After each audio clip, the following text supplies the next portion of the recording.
I know what you're thinking, but no, this isn't Milton Keynes, this isn't even Slough. Instead, this is the Icelandic Highlands, in particular a 50-mile stretch of trail spanning across the southern highlands and regarded by many sources as one of the best multi-day hikes in the world. The trails in question are the Laugavegur and Fimmvörðuháls trail, which, for the sake of getting tongue-twisted, I'll call the F trail from here on.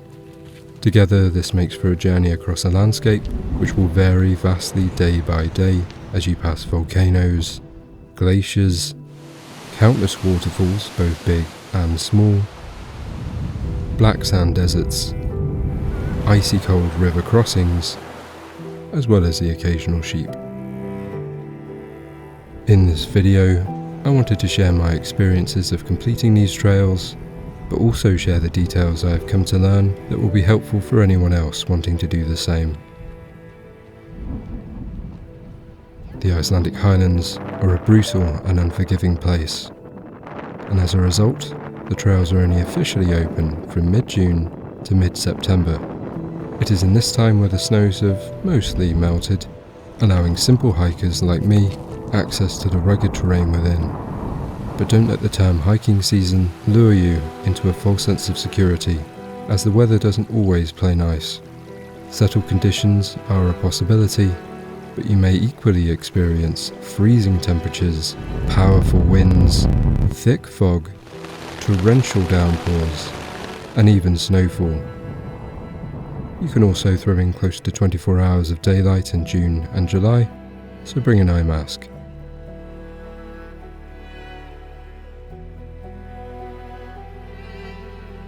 There are a few different ways to tackle this trip, as it can be completed at your own pace, with people often opting to complete the Laugavegur in 2, 3 or 4 days, and for the F Trail, 1 or 2. For those who prefer lighter packs and indoor comforts, huts are available along the route, and you will likely need to book months in advance, as the trail sees around 75 to 100,000 hikers per year, so spaces go quickly. For those looking to indulge in a little more Type 2 fun, there are campsites attached to all of the huts you cross, which can be booked on the day. For better or worse, I chose to camp, and so, armed with a hefty pack and a vague idea of what Iceland had in store for me, I set off.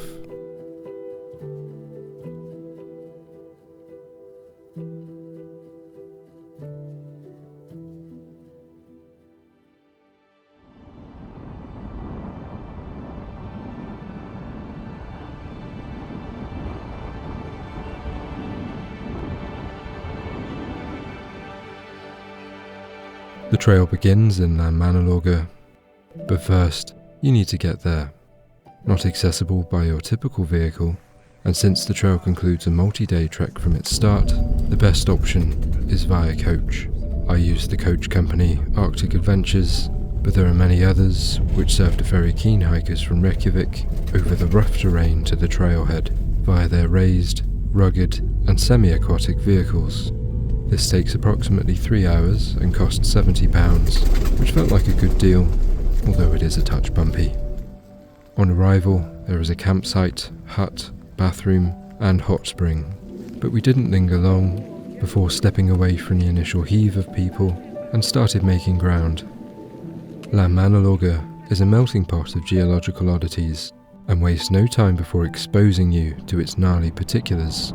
Within minutes of starting, you'll cross the Laugavegur lava field while looking up to the multicoloured rhyolite mountains ahead. Ascending here gives you the first taste of the otherworldly landscapes you'll become accustomed to in the coming days. You will cover ground streaked with red, brown, black, green and orange, where plumes of volcanic gases spill out from the deep all around you.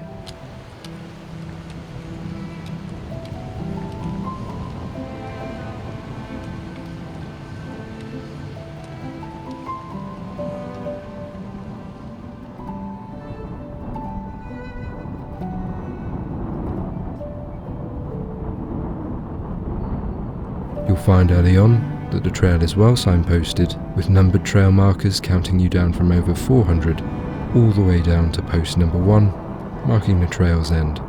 Watching these numbers tick down over the coming days gave an oddly satisfying sense of progression. You will often have sight of the next upcoming marker, although in more exposed areas, some poles have been ripped down by vicious winds, and in thick fog, some are not entirely visible, as became apparent later on.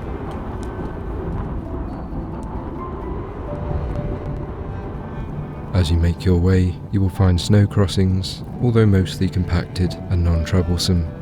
You will also pass through the largest section of fumaroles of the trail, and as you wade through the unpleasant aroma, you'll find yourself surrounded by swirling gases stretching out into the distance.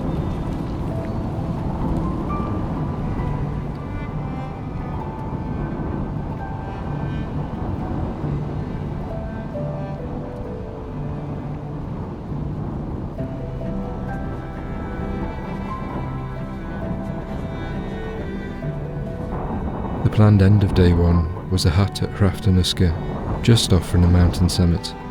Some will push on to the next hut, especially if the weather is looking to be more on the challenging side. There are some comforts to campers, however, with a small shop that sells snacks, think pricey chocolate bars and soft drinks, small rock circles to help shelter from the wind, as well as a communal dining area where you can eat safe from the effects of the elements.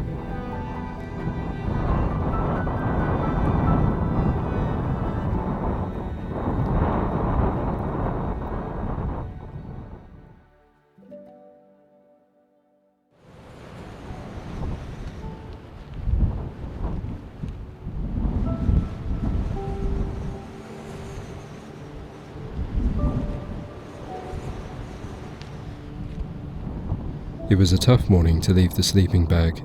The temperature had dipped below zero, there's a light dusting of snow overhead, and the unfriendly Icelandic winds are still going strong. Before breakfast was even done, the cloud had already descended on the trail, although the rain had yet to come. All things considered, it seemed wrong to complain, as while brushing my teeth in the icy wind, I looked down to see someone's tent sat upturned in a river below. So make sure you bring a strong and tested tent. 3 seasons would be a minimum. I took a 4-season Fjallraven Abisko Light 1, which handled the trip comfortably throughout. Setting off into the gravel and snow, visibility was switching between weak and absent, and making my way over the featureless landscape through streams and snow bridges, the weather made no attempt to let up. Navigation was trickier here, as trail markers had been blown down, and in thick fog, even those still standing would vanish from sight. Weather updates are available in a few ways. Each hut puts up a forecast at their information desk, and I was also using multiple websites, which I've put on screen.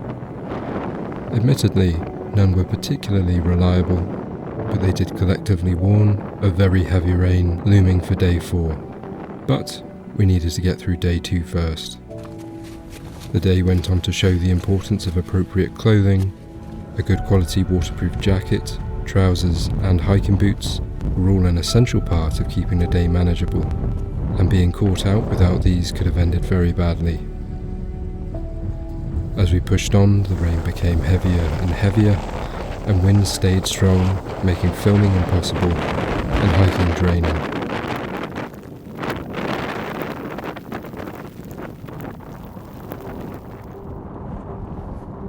The trail eventually led us to a viewpoint of what we would be crossing in the coming days, with the distant volcanoes of the F Trail shrouded in cloud.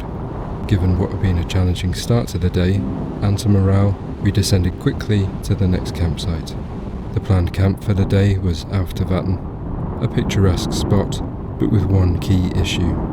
It is also very exposed, and so with stronger winds expected that evening, hikers were being encouraged to move on to the next hut, Laugavegur. Fortunately, this was only 2.5 miles on, and came with promises of much greater shelter.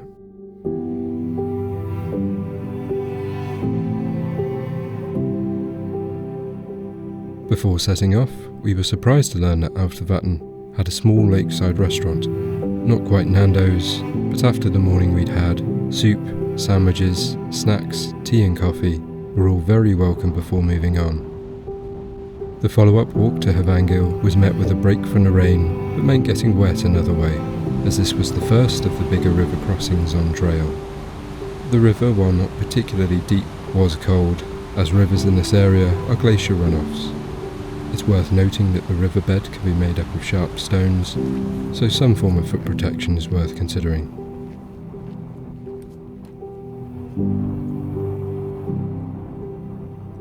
Arriving at Laugavegur, there were many places to camp, some more exposed on a grass field, and others in a secluded rocky holding. The communal area here was a converted barn, complete with an upstairs sat out with chairs and tables, where you can eat amongst your fellow hikers before the next day's challenges.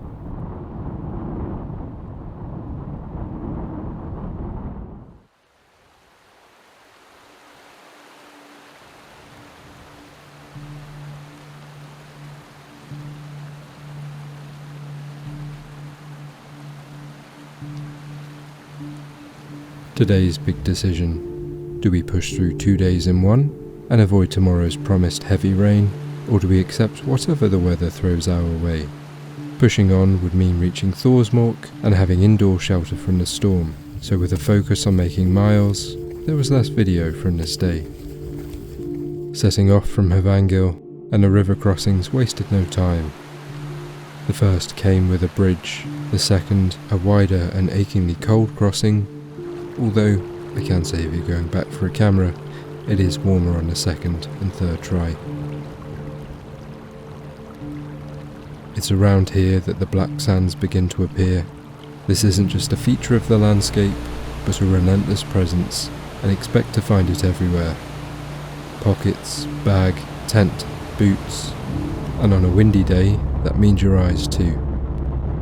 Days later, I was still finding it amongst my gear, and I imagine I still have some in my tent to this day.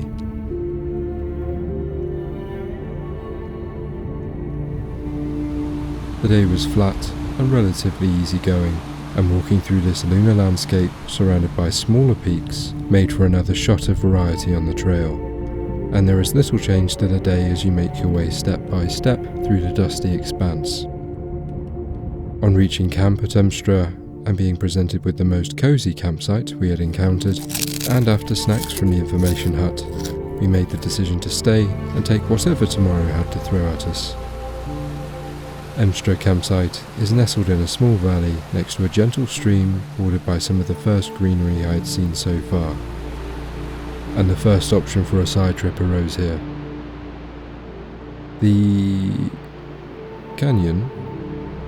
A short distance from the campsite, this 2.5-mile loop walk, or less for an out and back, will take you to a staggering 200-metre deep gorge, its walls bordered by multiple waterfalls plunging down into the turbulent river below.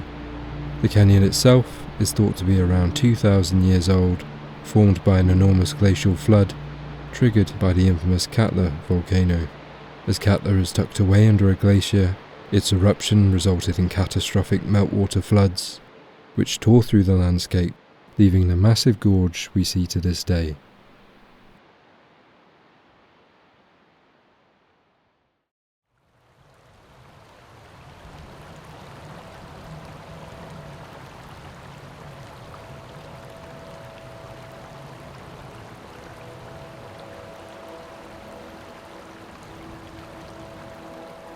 The final leg of the Laugavegur was a smidge over 11 miles, leading to the route's end in Thorsmork, and a day of lingering concern of forecasted torrential rain.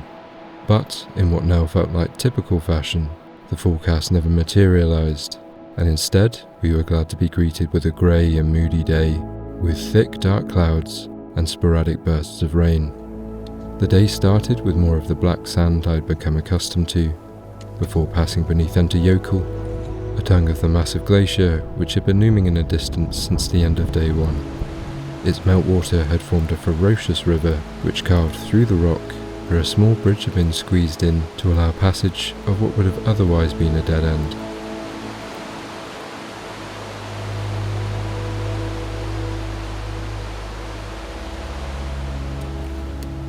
The following section of hiking is an expansive area of rock and sand, mostly flat, with a view of the massive volcano ahead of us. This ends when confronted with the deepest and fastest moving river crossing of the trail, There was no ideal spot this time, only deep rushing water and a rocky riverbed. It became apparent that this time rolled up trouser legs wouldn't cut it, and so a quick strip was needed, and rather elegantly I wobbled my way over the rocky riverbed. Shortly after, further groups passed through, with some linking arms and passing in little river wading teams. On the other side of this river, after entering the little forest made up of its short trees, something at the moment small began to materialise. Knee pain. Hopefully this would pass and not become an issue.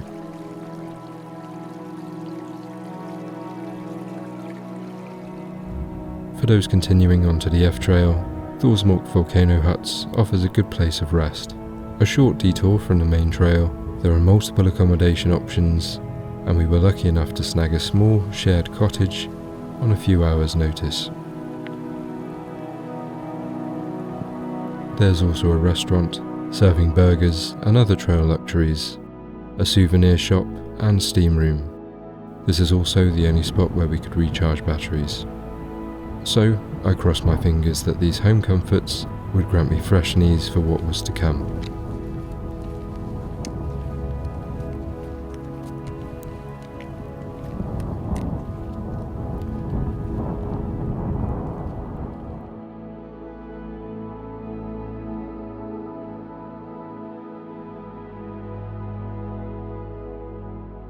It was from here we set off to the official endpoint of the Laugavegur, with a small walk again through the forest to Landmannalaugar.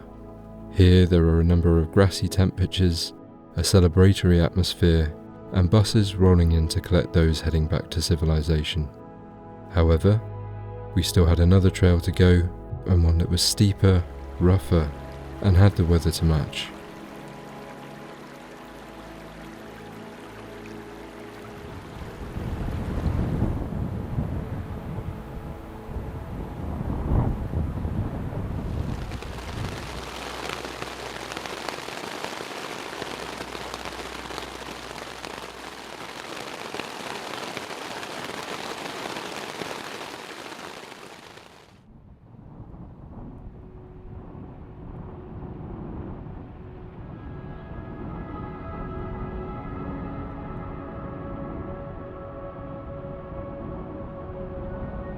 The day started with a couple of bridged river crossings, before following a road down to the official start of the F Trail, and with this came a fresh set of trail markers to count down.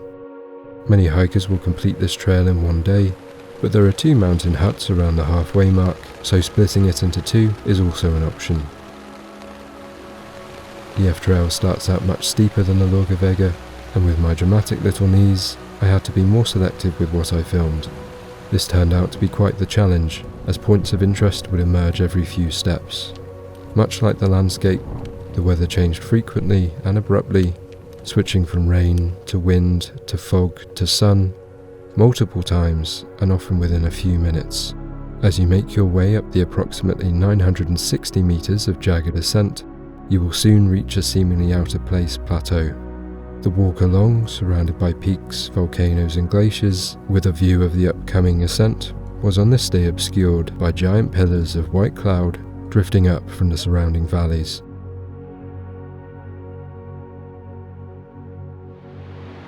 The end of this plateau was met with views of multiple waterfalls cascading down towards the valley we had left behind. A good place to stop for a snack and take it all in.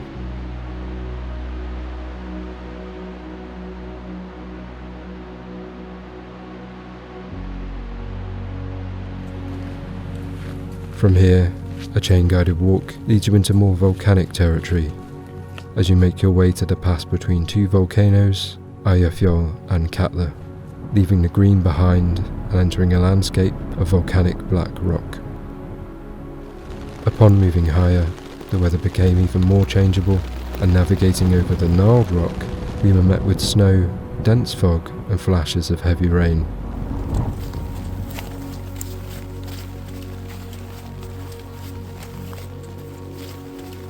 The area felt unlike anything else I had experienced, and hiking through the dense fog, guided by towering trail markers, made for an unforgettable experience.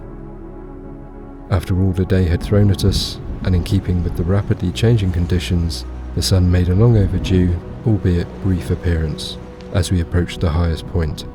From here the environment opened up, with the F Trail and Bolfinskali hut finally revealing themselves.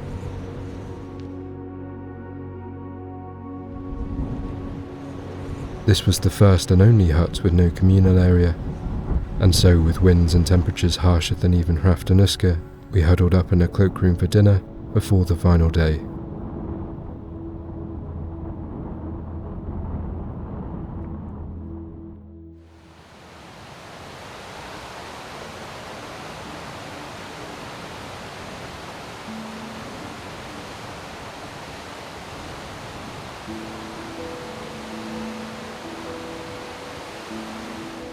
This was the coldest night's sleep on trail, with temperatures again hovering around freezing point, but colder still with wind chill. While sitting in my tent as it was ravaged by the wind, I knocked back a fistful of painkillers with my newly instated Bolfinskali water for the upcoming knee-breaking descent. It was good and bad news for the last day. The good, that there were 26 waterfalls separating us from the end of the trail, and the bad, that it required a little over 1,000 meters of knee-crushing descent in order to get there. It was only a short walk from camp before we joined the river which would lead us to the trail's end, and shorter still to reach the first waterfall. The forecast today had predicted full sun, however much like the rest of this trip, this turned out to be incorrect. So instead we walked guided by the sound of waterfalls through the dense fog. As I hobbled along, I filmed very little, as I was more focused on getting down to flat terrain, but I did get one walking clip. Look at him pretend nothing's wrong.